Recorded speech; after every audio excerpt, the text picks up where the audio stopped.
Good morning, everyone. It's so good to see you. Thank you for coming.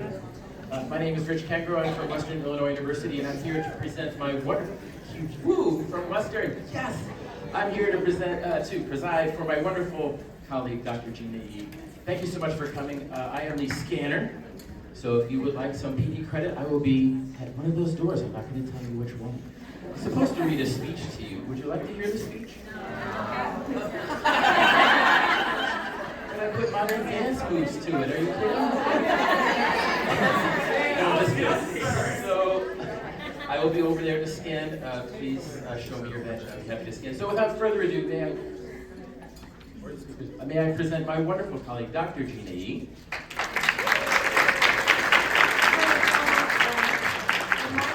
Not working well, but I'll try to speak out loud. You know, that's what all elementary teachers do. We project our voices, so that's what I'll be doing.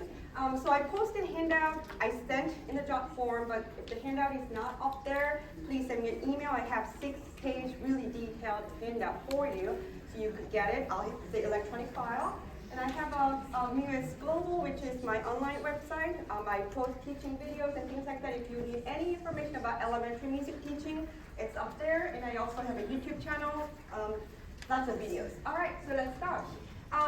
So I'm sure that you have students with IEPs in your classroom. Raise your hand. Yes. And you know, elementary music teachers, we also need to differentiate instruction anyway, right?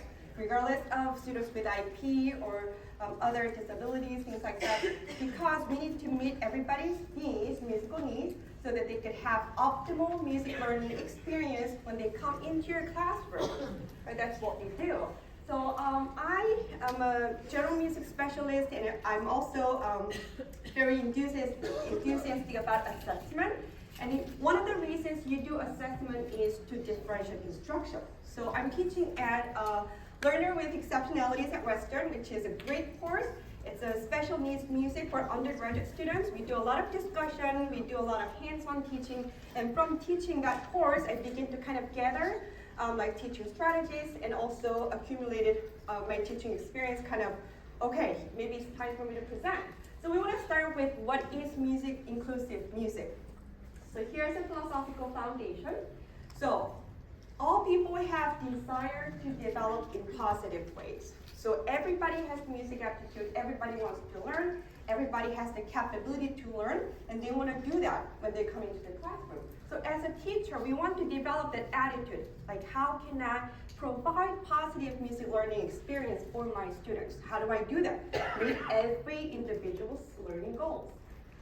2, examine the student as a whole person. So we want to look at the person as a whole person, not look at the disability, but looking at that person as a whole being, whole musical being, musical aspect of it, dancer aspect of it, music reading aspect of it. So looking at the person is in a comprehensive way. And then one of the benefits of inclusive music is that everybody enjoys music, right? That's the essence of music learning. Nobody comes to class like, oh, I don't want to learn music today. They always smile, okay, maybe so, yeah. All right. Well, at least the little kiddos, they love me. They love me watching do a lot of activities. But, in music, we're all about social interactions. We're all about collaborative learning. We interact, we do things together, move together, sing together. So we want to talk about the approach, one's education, the collaborative aspect. 3, students should have experience as close as possible to normal. So you may think that, okay, I want to differentiate instruction for my student with disability, then do you completely change your instruction or lesson planning? Or do you want that students to have the most normalized setting, so normal instruction? But the thing is the subtle differentiation. How do I make the differentiation so that everybody is learning in a normalized setting? Whether they have high music aptitude, low music aptitude, students with disability, anybody should be included in the music making. Number 4, promote students and families empowerment in decision making. Of course, it's that they're right to be part of the classroom and learn in a normalized setting, but also think about the instruction. When my students learn, do I want to give them choices as well? Is it just one way, or do I also want to embrace my students and value their choices and options they want to choose in the music classroom. So meeting the needs of various learners, effective music teachers meet the needs of various learners through the following: differentiation. Start by knowing your students, knowing your students' disabilities, knowing your every student's musical achievement level, how they engage in music, and etc. A thorough lesson preparation based on the UDL framework. Do you know the Universal Design for Learning? Yes. If you are creating lessons based on UDL, you're already thinking about differentiating instruction. So multiple means of engagement, multiple means of representation. So when you're teaching music notation, are you just going to teach the traditional notation, or are you going to use different types of representation to teach? We're already doing that, right? Orth-based learning, we use iconic notation, Kodai, same thing. And also multiple means of action and expression. So it's not just one way to learn music, but you have to think about what are the multiple means to teach music. Okay, do various formative and summative assessment. It's very hard because you're teaching a couple hundred, I think, 300. That's how many I taught when I was teaching elementary school. And you have classes back to back. Some people go to different schools, like 3 schools, and you don't even have your own music classroom. So that way, in that setting, you don't even have time to talk to the para or special education teacher because you're teaching like far away from your main school. So there are many difficulties, but we still need to assess our students because it's our responsibility to give that positive experience. Creating different levels of tests to meet the needs of students, that's what we're gonna focus today. All right, you're going to differentiate through 3 things: adaptations, modifications, and accommodation. Are you familiar with the terms? Okay. Adaptations are changes made to the learning environment, so space, or the community, available equipment, or how assignments and assessments are completed by a student. So for example, if you're giving a worksheet to your students to assess, formally assess, how are students with disabilities who can't complete that task, how are you going to adapt the worksheet so that the student can achieve filling it out? Modifications are changes to the content and skills that students are expected to master. So you are just basically changing or modifying the lesson content or the task. So for example, once you start teaching recorder, what happens? You're gonna see big difference between who can really go far, like achieve high, and students who are still on, if you're using karate belt, still on white belt. And it's the negative experience they have all the time when they come into the classroom. Now you have to think about, okay, how do I differentiate instruction so that everybody feels achieved? That's something you want to think about. How do you do that? You have to modify the instruction. So for example, if you're teaching students to play this entire piece, students who can't play that piece yet, you can't give the entire piece and expect that students will achieve it. You need to kind of chunk it. So here's the easy rhythm pattern. You start with that first, okay? Just focus on the rhythm pattern. And then, but within the whole context. So high achieving students may be performing the entire piece, but students with low achieving students may just work on the same pattern that's repeating throughout the piece. That's basically the modification of instruction. All right, accommodation is a term that is often used interchangeably with the term adaptations, but usually refers to this term when the student learning is assisted by others. So in a classroom, who? If there's a student with disability, then para might come with a student, so that's the somebody who can assist, or the teacher, or the setup in a way to meet the needs of students with special needs. So accommodation is not like active. You are just assisting outside to make sure that students can learn. Adaptation is you're changing a little bit in terms of worksheet or materials, things like that. Modifications, you are giving a different type of task or different type of content. Okay? All right, so I'm going to give an example of how those 3 differentiation can work in the classroom. So this is the student case. Krista suffered a head injury and has paralysis on her right side. She uses a wheelchair for mobility, and her left arm is fully functioning, normal intellectual development. So, once you have your student's IEP, that's what you're going to gather. You're going to gather information about students' strength or challenge they might have. So you want to read that. So Here are, to play ensemble, music teacher can have students perform using voice, and then have the students perform with body percussion, and then have students perform using an instrument. Maybe that is the best sequence that I decided, if it was my classroom, okay? All right, performing using voice. Do you think there's a differentiation needed? No, so no differentiation. Okay, what about performing music of BP? So snapping, tapping, clapping, stomping. So what are the limitations? Well, I don't want to say, but challenges the students might face. So right side, so just clapping two hands could be hard, right? And what about stamping? Also. So body percussion limitations, stamping, clapping, and snapping using two hands. But you know, me, I can't snap either. I'm sure there are many students who can't snap. So what do? I click my tongue. I use what? Adaptation. If this doesn't work, so what I'm gonna do, I'm gonna use my voice. Okay, I'm going to use tongue clicking to play instead of snapping. And accommodation, maybe clapping with para.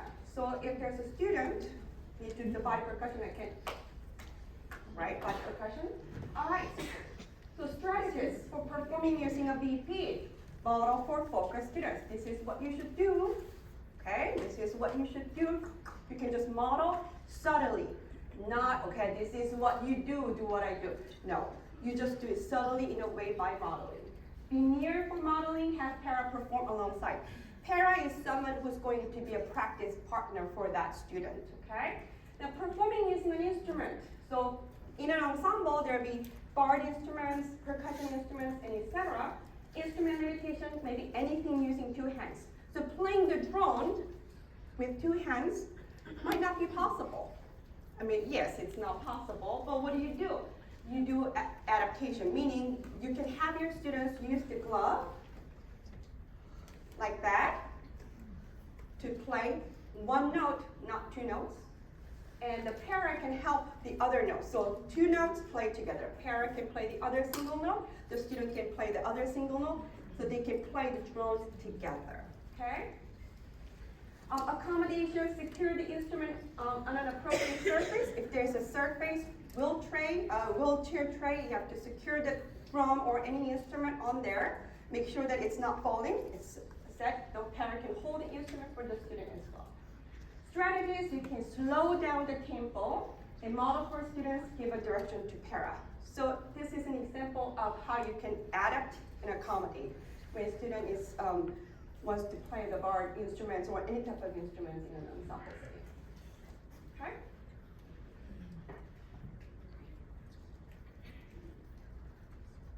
The next one, so this one is an example. This is Great Big House or ensemble arrangement.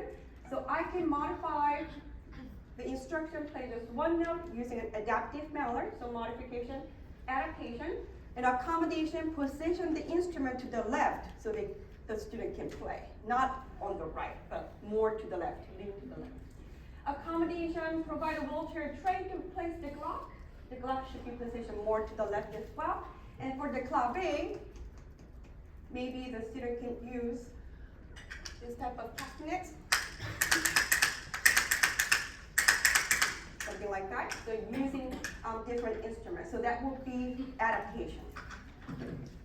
Okay, strategies, do slower pacing for the students, have the students repeat as many times they can, one-on-one modeling, individual practice time.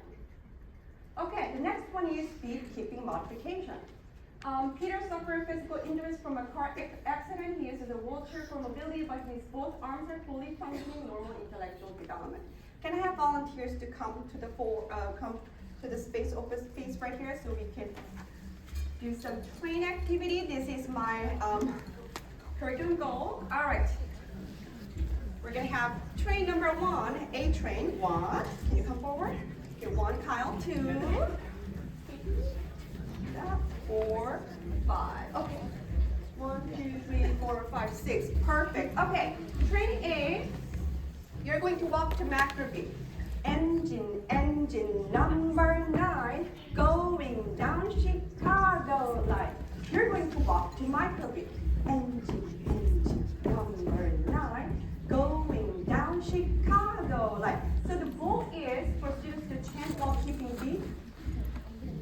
Okay, great. Okay. Yeah. So macrobeat in a locomotor space while chanting. Okay, so what could be the limitation for students in a wheelchair? Probably like showing beat, right?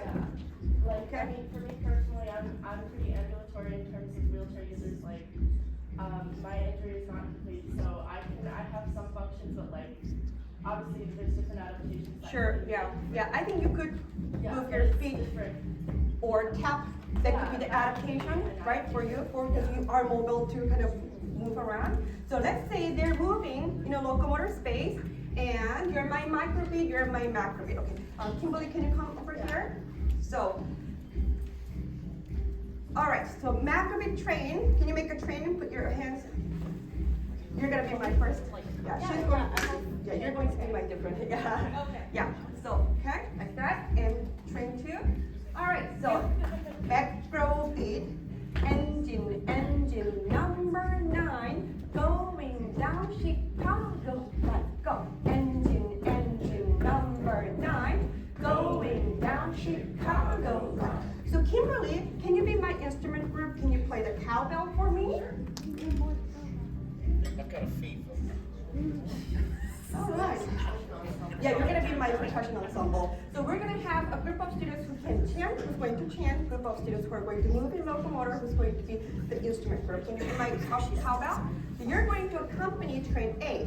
Never actually played cowbell. Good. Engine number 9, going down Chicago line. You're going to listen for the cowbell, okay? Now you're going to listen for my drum.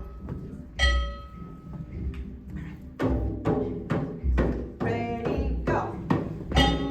Engine number 9, going down Chicago line. If the train goes off the track, will I get my money back? So their goal is to demonstrate macrobeat or microbeat, right? Kimberly, can you play the macrobeat? Yes. Here we go. Engine number 9. Engine number 9. Going down Chicago line. Now you're gonna be locomotive train, okay? Now, Kimberly, you can change microbeat or macrobeat. You listen for what instrument?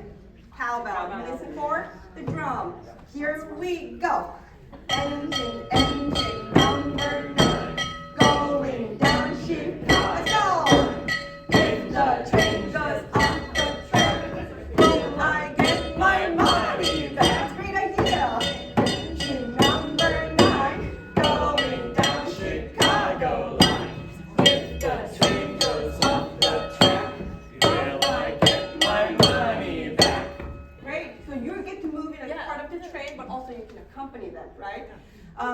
So this will be an example of modification. Okay, so there's a movement limitation. So how can you modify the instruction for the students? Thank you so much. Thank you so much for volunteering. Okay.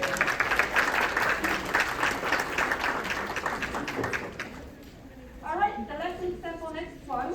Donald has severe physical disabilities due to cerebral palsy.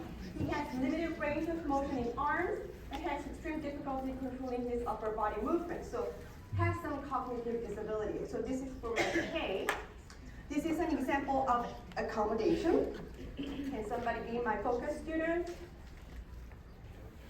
And para? You want to be my focus student? And para? So I need a couple more volunteers. My kindergartners, come on to the floor. Yeah. All right, we're going to all stand up.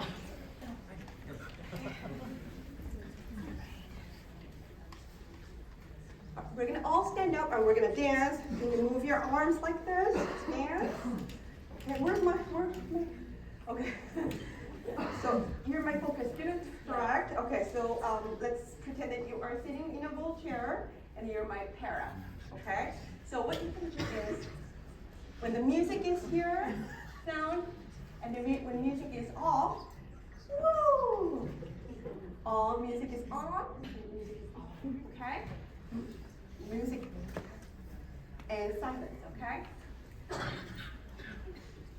When the music stops steps. What do you do, my kindergartners? You do race. Okay? Here we go.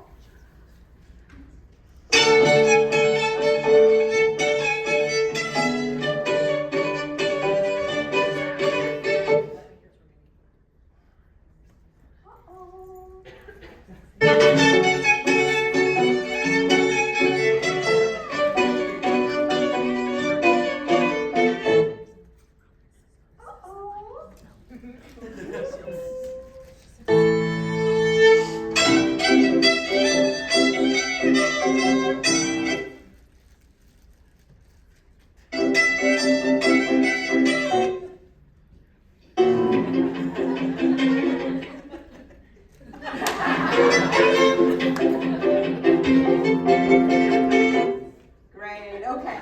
So this is a very simple activity where everybody can dance and move and freeze. The focus is to listen for the music and listen for the silence. Silence, you stop, okay? And student, of course, cannot move. Physical mobility is limited, so what you do is the para, music, but still feeling the texture of the scarf. Okay? Yeah, sensory. All right, thank you. So those are the 3 examples. Okay, thank you. You can go back to your seat. So, I'm going a little fast because I prepared a lot for you.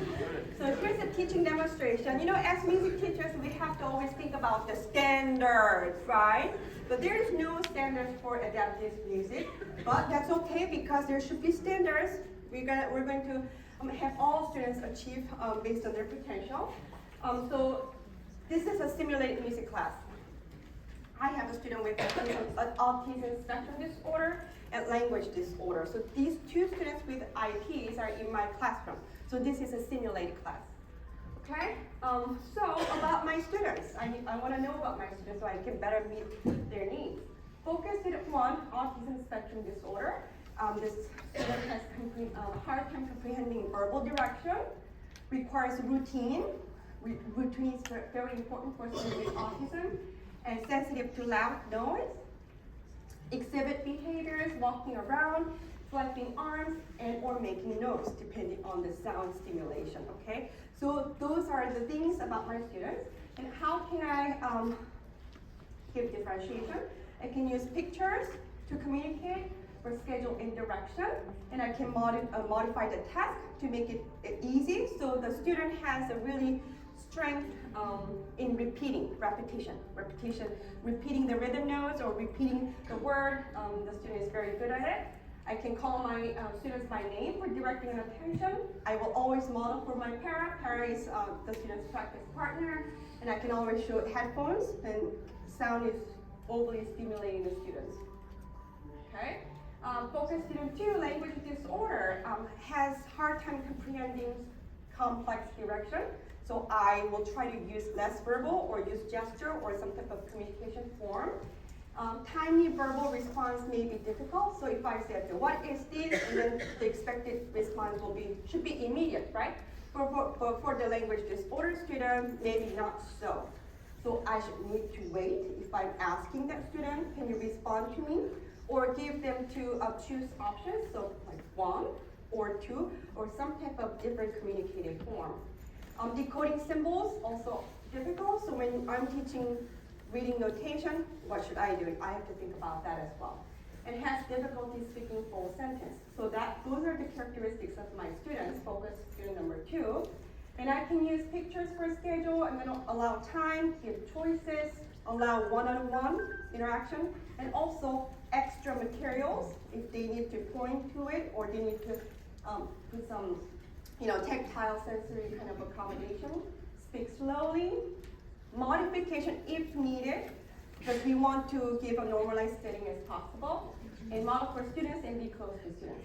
So I chose 4 standards: perform, create, respond, and connect. So what I did was, I'm going to use the song Great Big House in New Orleans. Okay, start with singing. I am going to build up the lesson. So the final performance will be the ensemble and rhythm improvisation. So I will show you how you can do that. So of course, I want my students to know their roles while they're learning it. So this is important for them. So I can have my students we can sing the song, perform. I can have my students repeat.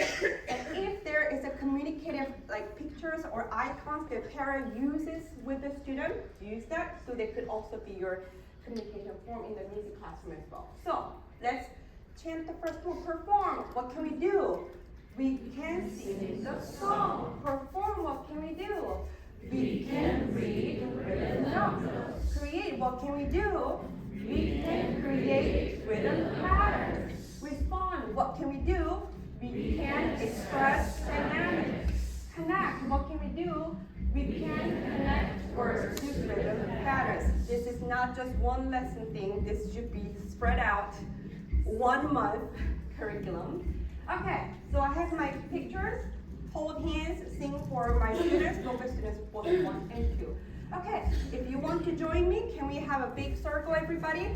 Stand up. 1, 2, 3, 4. Everybody make a circle. 1, 2, 3, 4. Everybody make a circle. 1, 2, 3, 4. Everybody make a circle. 1, 2, 3, 4. Everybody make a circle.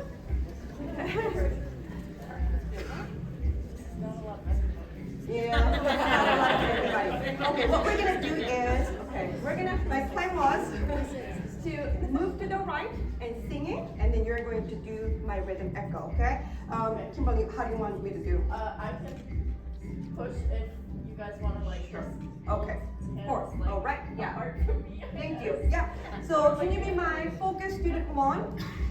Can you be my para? Okay, can I join here? So I can, this is my student with autism. We're going to be para. So have familiar adults hold hand. So not panicked, okay? All right, everybody. Kimberly, do you want to help her out? Well, there'll be a few options. I can either push myself or someone behind me can push me. Yeah, sure. Okay, yeah. Maybe Dana? Dana, can you push her? Sure. All right. Okay. Okay, ready to walk to the right. Great big house in New Orleans, 40 stories high. Every single one of them filled with apple pie. You know, I like apple pie. What kind of pie do you like? Everybody think of a pie name. All right. Here we go. Apple pie. Blueberry pie. Pumpkin pie. Cherry pie. French silk. Great big house in New Orleans, 40 stories high. Every single one of them filled with apple pie. Here we go. Pumpkin pie. Key lime pie. Peanut butter pie. Pumpkin pie. Sweet potato pie. Pumpkin pie, blackberry pie. Pecan pie. Apple pie. So in this case, you know, the parent will say apple pie, make an eye contact, apple pie, because the student can read the patterns really well.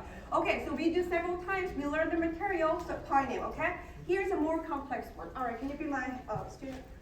All right, now hold hands. 1, 2, 1, 2, 1, 2, 1, 2, 1, 2, 1, 2, 1, 2. 1, raise your hand.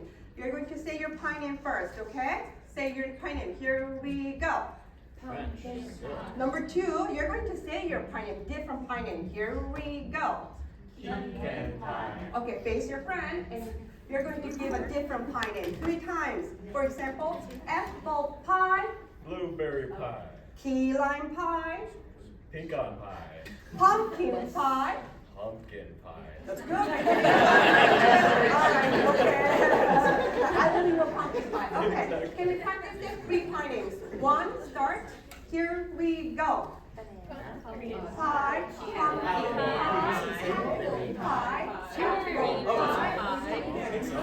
blueberry pie. All right, everybody hold hands. Can you walk like this? Walk like this. Hold hands. Walk like this. It is okay. There you go. If the student can do it, that's fine. It's Oh, not- front of Okay? All right. Ready? Right. There we go. All right, we're gonna go anywhere, great big house, and then you say your pie name 3 times. Who starts first? Number 1. Okay, here we go. Great big house in New Orleans, 40 stories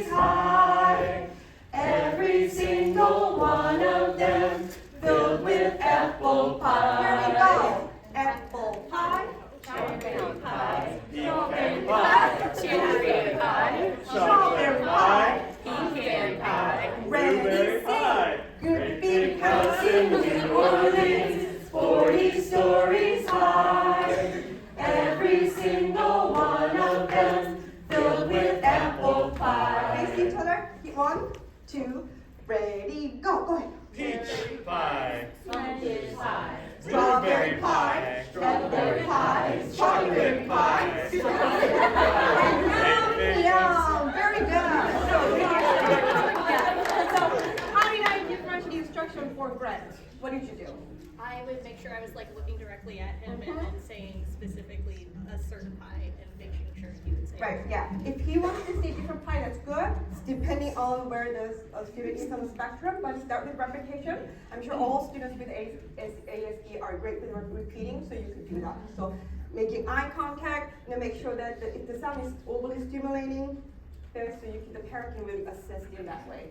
All right, now, so this is a picture notation that I will probably make for my student with language disorder. So pumpkin pie, strawberry pie, key lime pie. So the student can refer to the picture to remind, oh yes, key lime pie. Whereas those other students just have to improvise in the moment, right? Always show same, different. So I can always say same, different. So have those icons ready for the students. Okay? All right, now we go on to the crescendo. Can you still be my volunteers? All right, okay. So I want to add some dynamics so my students can respond to my song, all right? Okay, I'm gonna use my dot cross eurythmic strategy. Everybody, imagine that you have a ball. It's a magic ball. You can make it big. You can make it small. You can make it big really fast. You can make it small really fast. Loud, soft. Forte, piano. Always use comparative first, okay? Don't introduce crescendo, decrescendo, all of that at the same time, okay? Forte, piano. Forte, piano. Great big house in New Orleans, 40 stories high. Every single one of them filled with apple pie. For this one, do you think I need differentiation for my students? No, they can just do the movement, right? Giving options, right? All right, very good. Now, can you do this? Great big house in New. Your ball can go, woo, like this, okay? Balloon like a balloon. Very good. Here we go. Great big house in New Orleans, 40 stories high. Every single one of them filled with apple pie. And I can introduce the symbol. Okay, forte. Number 2, piano. Okay, introduce the symbol. Now, all right, I'm going to sing everybody, and you're gonna show me if it's forte or piano.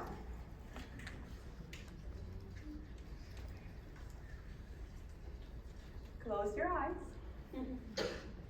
Great big house in New Orleans, 40 stories high. Every single one of them filled with apple pie. Very good. Let's practice this, okay? Now you can open your eyes. Great big house in New Orleans. What's the dynamic? Forte. Great big house in New Orleans. What's the dynamic? Crescendo. 40 stories high. What's the dynamic? Forte. Every single one of them. The crescendo filled with apple pie. Okay, good job. So this one, I didn't have to have any differentiation. Okay, but what if I want to do an assessment and they need to write something on the worksheet? Okay, let's try to do this one. For my language disorder students, have options. So instead of writing symbols, they can write the numbers, or they can just draw the line. So they don't have time to like write forte or draw the symbol. You need to give options and see which one works for that student. Yes? Would you have like in a situation where they're verbal or whatever, would they have a parent or the student point to it and the parent don't? Exactly. So you could point to it and then you can draw the line. Or for my language disorder student, I can always okay, this is the text, grade big. I might sing again for that student, so that student can draw or choose the option. For my students with ASD, when I do the activity, so I'll be singing and you will be filling out the worksheet, okay? And I have my student, can you be my focus student? Okay. I can, the student can just follow my dynamic or just keep it, doesn't matter. I'm not gonna impose on anything, I'm not gonna force anything. The student can just keep the beat, but I can use my voice to show dynamics or I can model, the parent can model. Okay, here we go. Great big house in New Orleans, 40 stories high. Every single one of them.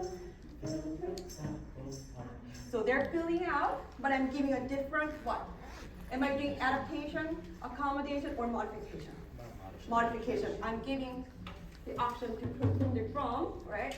And adaptation for my LD student. They have chance, opportunity to draw the line or point to it, and the parent can draw the line. Yes. Have you ever had enough foresight to use like the communication devices if they have one? Yeah, that's always talk to the parent. If they have the communication device, then you use it, incorporate in the classroom. And then the Oh yes, yeah, that's what you use what they know best. Okay. You can make your own if they don't have it, but use what they know. Some of them actually have, like, you can actually program your own voice into it with like a little, like, F for forte. Yeah. And you can use your voice too at the diameter. Right. Okay. That's good. All right. So when it comes to reading notation, then what do we do? Okay? Because it requires some cognitive ability too. And all students have different levels of learning notation. Decoding, and like music notation is actually you decode and you have to perform. That happens simultaneously. You decode and perform, right? It's not a separate thing. All right. So what differentiation am I going to do? A student with ASD. The student can imitate with parent. I'm going to give a separate sheet of paper so the student can actually point it or parent can point to it. And a student with learning language disability, they can chant or show one or two. But in this setting, you will also see that there will be students who can read fast, who already know how to decode and perform, and there will be students who still need to learn how to do that, right? Their options may be identify the pattern, or they can chant the pattern for students. So for example, all right, what pi is this? Okay, can you be my parent, my focus students? So as I say, you can point to the worksheet. What pi is it, everybody? Pumpkin pie. Does it sound like one? Pumpkin pie. Or does it sound like two? Pumpkin pie. Which one does it sound like? Show me. One. Okay. All right. So it looks like this. Everybody chant after me. Ba ba ba ba ba ba ba ba ba ba ba ba. Can you clap with me? Pumpkin pie. Pumpkin pie. Ba ba ba. So we did that introduction for several times, and then I see that some students are already beginning to read the notation. Then I need to differentiate instruction for that students too. So Gordon, you're going to be my student who can already, I got it, I got it, doctor, I'm gonna get it. Okay, all right. What pie is this, everybody? Strawberry pie, strawberry pie. What pie is this? Strawberry pie. All right, number one, Gordon, can you read that pattern for us? Here we go. Good. Number two, can you read that for us? Here we go. All right, everybody, do you think it's number one or number two? Strawberry pie, show me.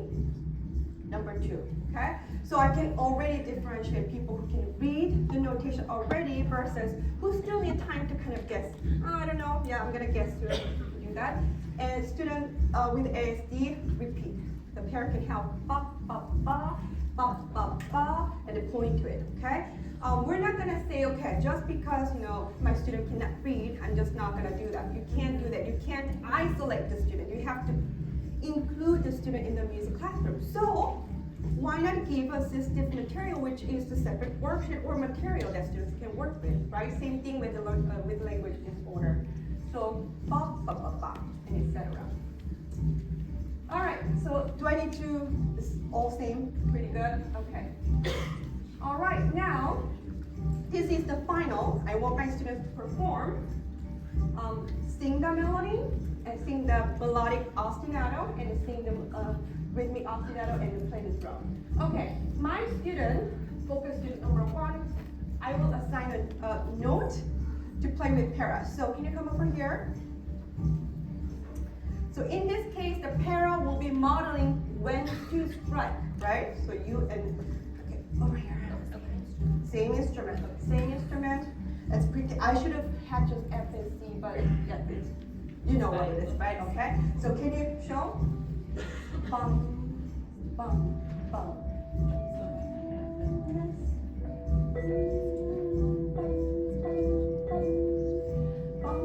Same thing, learning, language learning, disability also here. Play the drone. And or sit.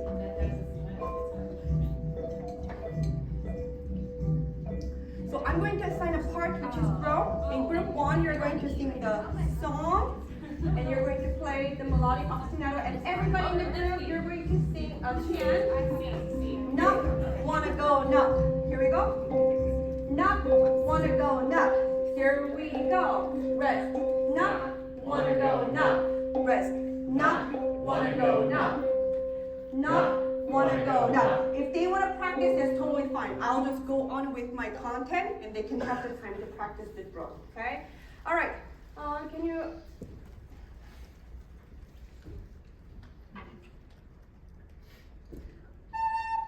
If you're listening, can you sing for me? Great big house in New Orleans, 40 stories high. Every single one of them filled with apple pie. Great big house in New Orleans, 40 stories high. Every single one of them filled with apple pie. 40 stories high. Every single one of them filled with apple pie. Stories, 40 stories, 40 stories high. Knock, wanna go, knock. Knock, wanna go, knock. Knock, wanna go, knock. Knock, wanna go, knock. Okay, thank you. All right, so this will take how many class periods you think? A lot. A lot. Okay, everybody will learn their part. Everybody will learn the drone. Everybody will learn the melodic ostinato. Everybody will learn the rhythmic ostinato. Them too, but in an ensemble, they have to have an assigned part, correct? So they can play the drone, and this will be the final performance. All right, I want my third graders to perform this, and then do some improvisation. Okay? So I'm also using the icon picture so that a student with a language disorder or a student with ASD can look at, okay, we're gonna sing the Great Big House. That's the song we're gonna sing. If you sing the bingo, you have to show the bingo dog. That's the song we're going to sing, okay? Use that. This is the forest. Okay, we're gonna use that picture. Okay, group 1, they will perform the Great Big House. The B section will be the pie rhythm. Do you remember the pie that we did a long time ago? They're gonna do the improvisation using the boom waker. Okay, that's the, all right, can you grab one? Boom waker. And this, so A, B, A section. Okay, let's see the differentiation. Group 1, perform the song as an ensemble. Focus student 1. You can use the headphone. Everybody watch me. Sorry, it's my teaching thing. Okay, use the headphone if you're overly stimulated. I think parents will know, use the headphone if too many singing, too many instruments playing. Cover is needed, but you're going to continue to play the drum with pair, okay? All right, this will be the B section. This will be the A section. Do you remember this, your part in your Great Big House? All right, now you can perform the rhythm, pie rhythm. Can you do 3 pie rhythms? Here we go. Apple pie, strawberry pie, key lime pie, cherry pie. Now do your rhythm, okay? Here we go.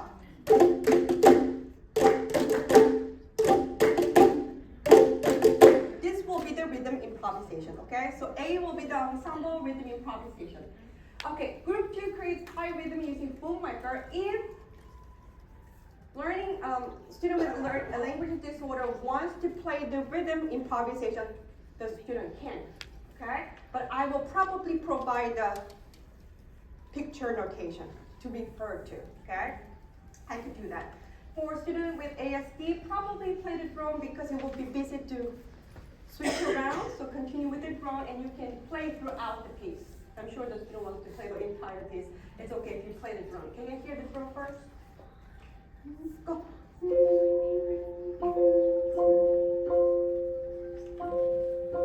Okay,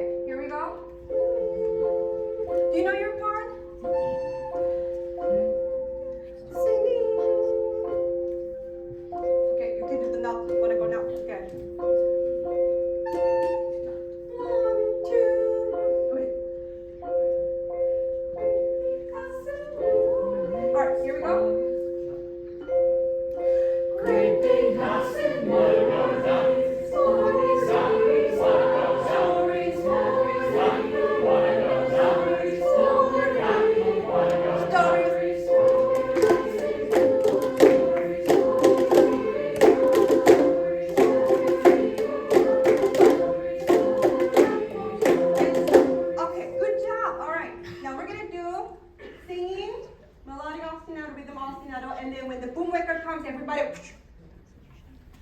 and they come back to the singing part, okay?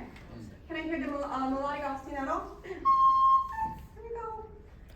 40 stories, 40. No, wanna go down. Great big glassy, wanna go down. 40 stories, wanna go down. 40 stories, wanna go down.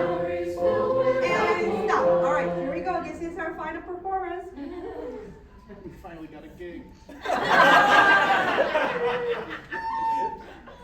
Let's start with the drum.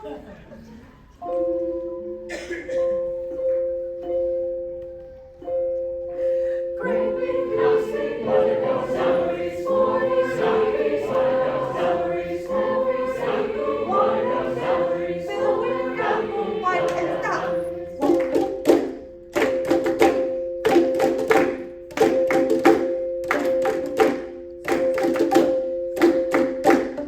And go. Great big house, wanna go salaries, 40 salaries, wanna go salaries, 40 salaries, wanna go salaries, fill with apple pie and stop.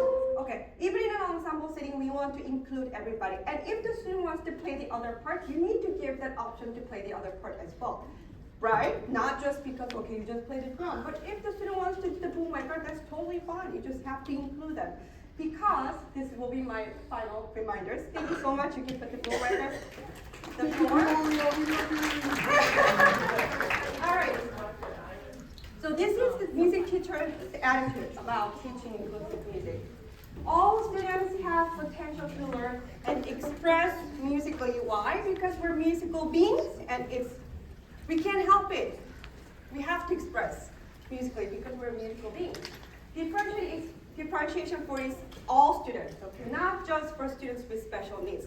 Everybody is unique. Everybody is great. Everybody, we need to appreciate their character, personality, their aptitude, everything, okay? Now, mixed students' musical and learning needs through accommodation, adaptation, and modification. So always think about, okay, how can I accommodate? How can I adapt the instruction? How can I modify the test? Keep learning about your students. Keep learning about your students because you will have different students in your classroom and document their progress. You know, we do assessments all the time, but find time, 2-3 minutes just to document, okay, what did my student 1 do today? And we celebrate for their achievement. Final thing, remind ourselves about the essence of music learning. Is the essence of music learning to achieve skills and then play greatly? No, it's part of it, but essence of music learning is what? Why are we teaching music? Joy. Yeah, so they can enjoy music throughout their lives. That's what we're supposed to be doing. So we want to create that culture in our elementary music classroom. All right, I spoke too fast, but please look at my handout. If you have any questions, please let me know. Thank you.